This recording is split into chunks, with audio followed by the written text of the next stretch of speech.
할렐루야, 주님 앞에 감사를 드립니다. 또 이렇게 모두 나와서 예배할 수 있음을 하여 감사를 드리고 주님을 찬양할 수 있음으로 인해서 감사를 드립니다. 오늘은 희미해진 사명을 회복하라라는 제목으로 말씀을 준비했습니다. 이 본문의 말씀은 예수님과 베드로의 첫 만남을 기록하고 있습니다. 예수님과 베드로의 첫 만남을 통해서 저희가 한번 살펴보고자 하는 몇 가지를 나누고자 합니다. 첫째, 믿음이 없어도 말씀에 의지하여 순종하라. 자, 게네사렛 호숫가에서 말씀을 전하시던 예수님께서 많은 무리들이 몰려오는 것을 보시고 한 배에 오르셔서 말씀을 전하셨던 것 같습니다. 그때 오르신 배가 베드로의 배였습니다. 그리고 말씀을 다 마치시고 나서 예수님께서는 베드로의 배를 빌려서 쓰신 것이잖아요. 남의 것을 공짜로 쓰면 안 될 것 같으셨는지 베드로에게 명하셔서 고기를 잡을 수 있게 그물을 내리라 이런 말을 합니다. 근데 베드로가 말해요. 우리가 밤새도록 그물을 내렸는데 고기를 잡지 못했습니다. 하지만 선생님께서 말씀하시니까 그 말씀에 의지해서 내가 그물을 내리겠습니다. 이렇게 대답을 하고 그물을 내립니다. 저는 이 부분에 있어서 베드로가 정말 믿음이 있어서 그물을 내린 것인지 예수님의 말씀을 정말 믿고 신뢰해서 그물을 내렸는지 알 수 없습니다. 그런데 아마 예수님께서 그렇게 말씀을 하시니까 그 체면을 생각해서 아마 그 말씀에 이렇게 순종해서 그물을 내리지 않았나 저는 개인적으로 이렇게 생각을 해봅니다. 어쨌든 어떤 마음으로 그물을 내렸든지 베드로는 예수님의 말씀에 순종해서 그물을 내렸습니다. 그런데 그 이후의 상황을 한번 보겠습니다. 그 이후의 상황이 고기가 너무 많이 잡혀가지고 정말 그물이 찢어지게 된 거예요. 그러니까 주변의 친구들을 불러서 같이 그물에 잡힌 고기들을 배에 옮기게 되는데 두 배에 가득 채워져서 배가 잠기게 되었다 이렇게 얘기를 하고 있습니다. 잠기게 되었다고 하는데 11절에 보면 배를 육지에 대었다 하는 거 보니까 아예 가라앉지는 않은 것 같습니다. 어쨌든 그만큼 많은 고기가 잡혀서 배 두 배에 가득 차게 고기를 잡았다고 합니다. 베드로가 밤새도록 고기를 잡았는데 고기를 잡지 못했는데 이 순간에 어디서 그런 많은 고기가 왔을까요? 한번 신비롭지 않습니까? 신비롭죠.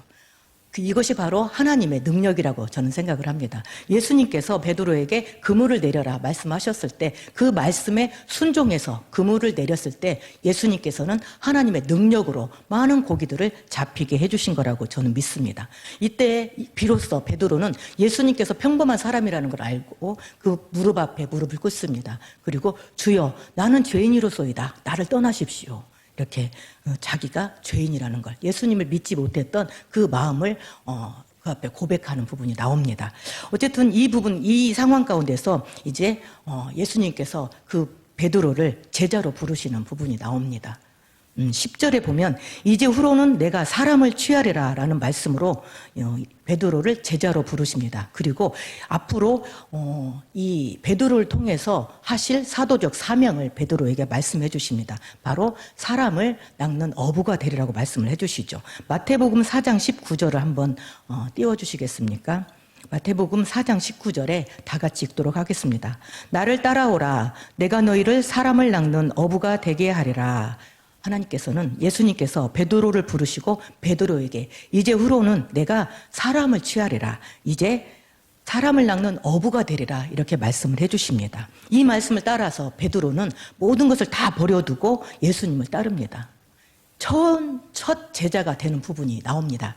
여기에서 이 베드로가 예수님을 만나는 이 사건을 통해서 그리고 그가 예수님의 제자로 처음 부름을 받는 그런 순간입니다. 저는 이 부분에 있어서 하나님의 말씀을 의지하여 순종할 때 하나님께서 우리의 삶에 들어오십니다. 우리가 하나님을 구주로 영접하고 예수님의 자녀로 살아가지만 그 말씀 가운데 우리가 순종할 때 먼저 하나님의 말씀 안에 순종하는 그 마음이 있을 때 예수님께서는 우리의 삶 가운데 들어오실 수 있는 통로가 생긴다고 저는 생각을 합니다. 그래서 여러분 우리가 하나님의 제자로 또 하나님의 귀한 일꾼으로 사용되기 위해서는 먼저 하나님의 말씀에 순종하시기를 바랍니다. 하나님의 말씀에 순종할 때 그 말씀이 역사하여서 우리의 삶을 변화시킵니다. 그리고 하나님의 놀라운 능력과 하나님의 놀라운 역사를 체험할 수 있게 됩니다. 자, 둘째, 예수님의 열정적인 제자가 되라. 베드로는 아주 중요한 인물입니다. 예수님께서 처음 부른 제자이기도 하고 으뜸 가는 제자이기도 합니다. 예수님의 놀라운 기적을 체험하고 그는 제자로서 부르셨을 때 그가 거리낌 없이 망설임 없이 모든 것을 버려두고 예수님을 따랐습니다. 그래서 예수님과 함께 동행하면서 예수님의 곁에서 병자를 고치기도 하고 또 귀신을 쫓아내기도 하고 죽은 사람을 살려내기도 하는 많은 일들을 경험하고 옆에서 또 예수님을 수발하는 그런 역할을 하게 됩니다. 또 예수님을 절대 떠나지 않겠다 이런 장담을 하기도 하고 예수님께서 마지막에 잡히시게 될 때 예수님을 잡으러 온 무리들의 종자의 귀를 쳐서 떨어뜨리기도 하는 그런 열정과 충성을 보인 대단한 인물이기도 합니다. 그래서 마태복음 16장 16절에는 한번 띄워주세요. 마태복음 16장 17절부터 말씀을 한번 같이 보도록 하겠습니다. 주는 그리스도시요 살아계신 하나님의 아들이시니이다. 이런 고백으로 인해서 17절부터 한번 다시 띄워주십시오. 마태복음 16장 17절 너는 베드로라 내가 이 반석 위에 내 교회를 세우리니 음부의 권세가 이기지 못하리라.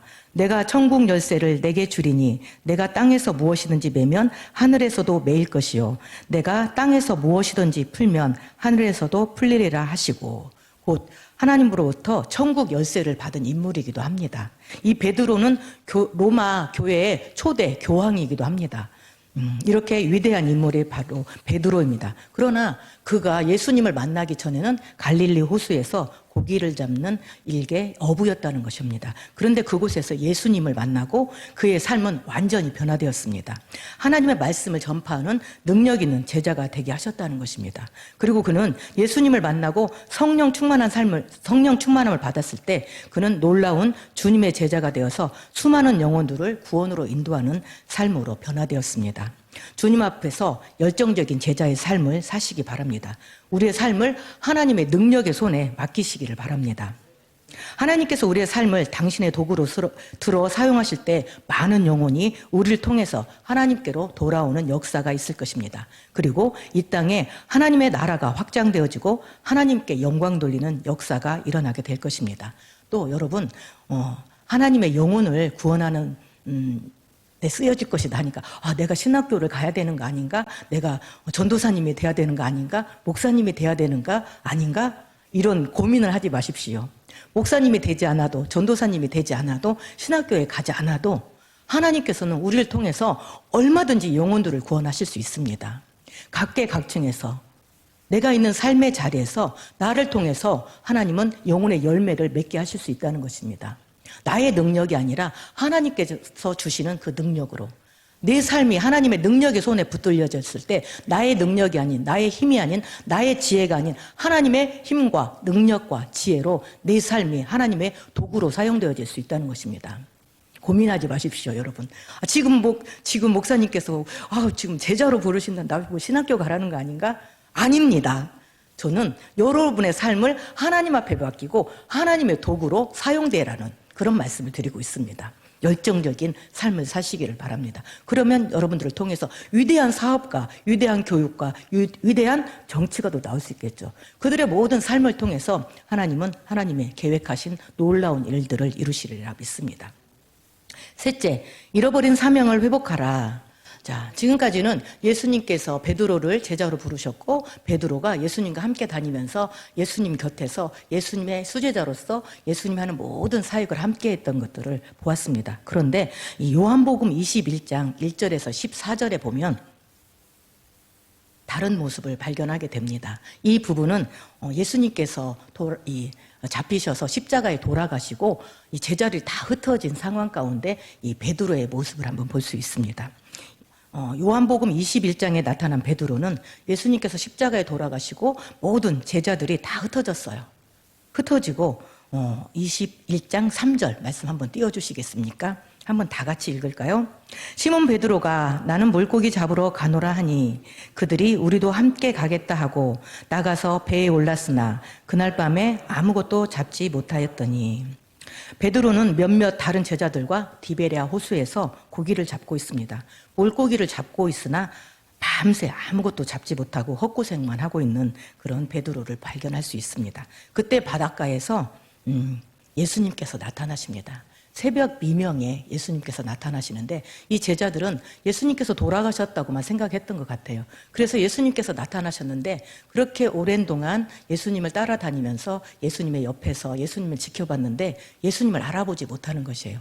아마 새벽이어서 이렇게 어둑해가지고 못 볼 수도 있죠. 그런데 그들의 마음 가운데는 예수님이 벌써 죽은 분, 돌아가신 분, 십자가에 못 박혀서 돌아가셔서 장사 지내는 분, 그렇기 때문에 전혀 예수님이라고는 생각하지 못했던 것 같습니다.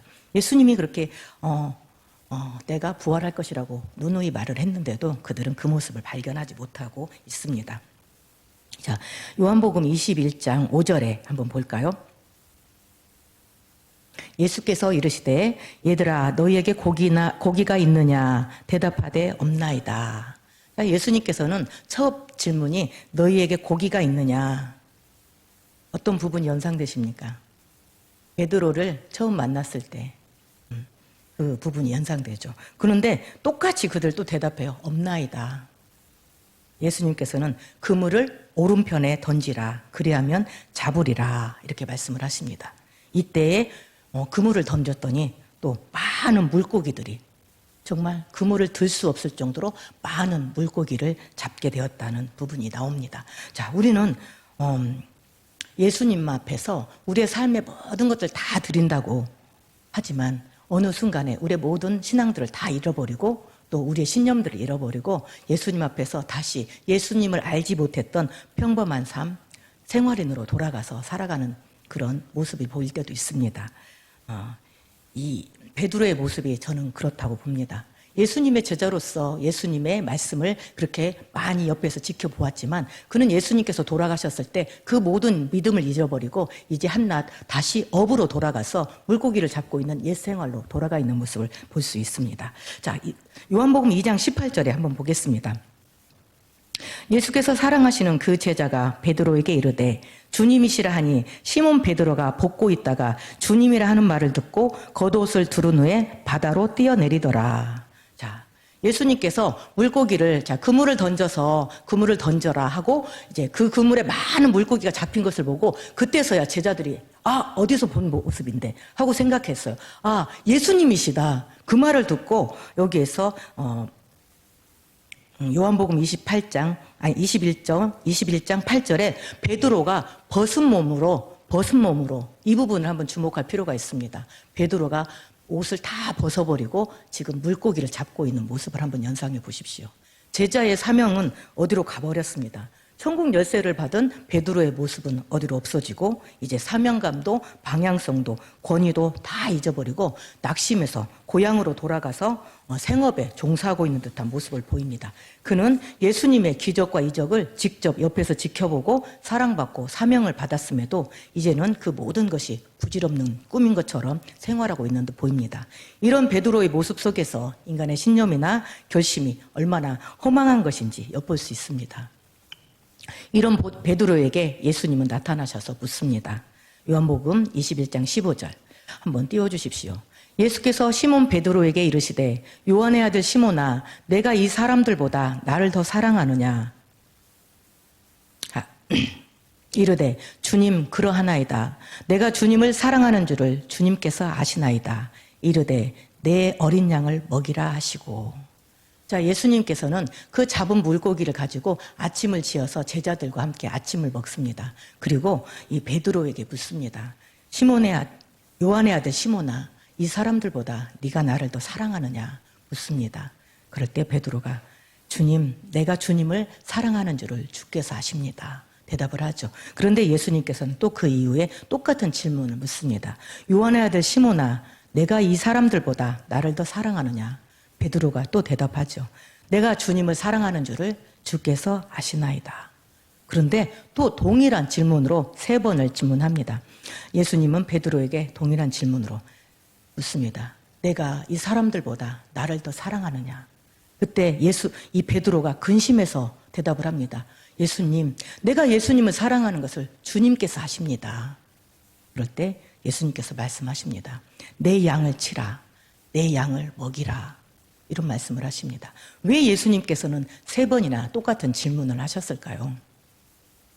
저는 베드로에게 잃어버린 모든 사명을 다시 불러일으킨다고 생각을 합니다. 예수님께서 베드로에게 주셨던 사람을 낚는 어부가 되리라고 하는 그 사명을 다시 상기시키고 있는 것이죠. 그리고 처음 질문을 하고 두 번째 질문을 하면서 베드로도 자기 자신에게 주셨던 예수님의 그 사명을 다시 상기하고 내가 결단하는 것입니다. 마음속에. 네, 내가 주님을 사랑합니다. 주님을 사랑합니다. 주님을 사랑합니다. 그 세 번의 대답을 통해서 다시 그 사명을 소생시키고 새롭게 다짐을 하는 그런 시간이 되었습니다. 예수님 승천 이후에 이 베드로는 사도행전 2장 38절 한번 띄워주십시오. 예수님께서 승천하신 이후에 베드로는 사도행전 2장 38절에 베드로가 이르되 너희가 회개하여 각각 예수 그리스도의 이름으로 세례를 받고 죄사함을 얻으라. 그리하면 성령을 선물로 받으리니 41절에 그 말을 들은 사람들이 세례를 받음에 이날의 신도의 수가 3,000이나 더하더라. 자, 베드로 그 모든 사명감을 다 잃어버리고 어부의 모습으로 돌아가서 모든 체면도 다 벗어버리고 옷도 다 벗어버리고 그냥 옛날의 모습, 초라한 어부의 모습으로 살았던 이 베드로가 예수님 승천 후에 성령 충만함을 받고 마가다락방에서 성령의 임재를 체험하고 나서 이 사람들에게 능력 있는 설교를 합니다. 그리고 그날에 베드로의 설교를 듣고 오순절날에 3,000명이나 더하는 사람들이 제자로 더해졌다, 이렇게 얘기를 하고 있습니다. 하나님의 능력으로 우리의 모든 삶은 변화되어질 수가 있습니다. 베드로를 부르신 예수님은 동일하게 우리를 부르고 계십니다. 여러분, 예수님께서 우리를 부르셨을 때 여러분의 가슴은 어땠습니까? 예수님의 사랑으로 벅찬 감동으로 타오르지 않았습니까? 예수님께서 저를 부르셨을 때 저도 같은 믿음이었습니다. 예수님을 위해서 내 삶을 드리기를 원했고 내 삶의 하나님의 도구로 사용되어 달라고 날마다 주님 앞에 부르짖었습니다. 그런데 어느 순간에 저는 그 모든 것들을 또 잊어버릴 때도 있습니다. 베드로처럼 그냥 평범한 일상인이 되어서 몸이 건조한 생활을 하고 생활인이 되어서 삶을 살아갈 때가 너무도 많이 있습니다. 그래서 인간의 신념이나 인간의 어떤 인간의 결심들은 변덕스럽고 약한 것이를 깨닫게 됩니다. 그러나 주님은 여전히 이 시간에도 우리를 부르고 계십니다. 내가 나를 사랑하느냐? 여러분, 예수님을 사랑하십니까? 아멘. 여러분의 대답처럼 아멘으로 저도 다시 화답하고 일어섭니다. 우리의 사명을 위해서 하나님은 다시 우리를 부르고 계십니다. 우리의 모든 사명을 다 잃어버리고 정말 믿음도 잊어버리고 신앙도 잊어버리고 그냥 종교인이 되어서 주일날 와서 예배드리고 하나님 앞에 찬양하고 앉아있는 나의 모습 가운데서 예수님은 다시 사명을 불러일으키고 계십니다. 네가 나를 사랑하느냐? 네가 나를 사랑하느냐? 자, 여러분, 때로 우리가 실망하고 낙심해서 베드로처럼 모든 것을 던져버리고 순간순간 믿음이 흔들릴 때가 있습니다. 그러나 이 모든 순간에도 예수님께서는 우리를 사랑하고 계시고 우리를 붙들고 계십니다. 믿으십니까?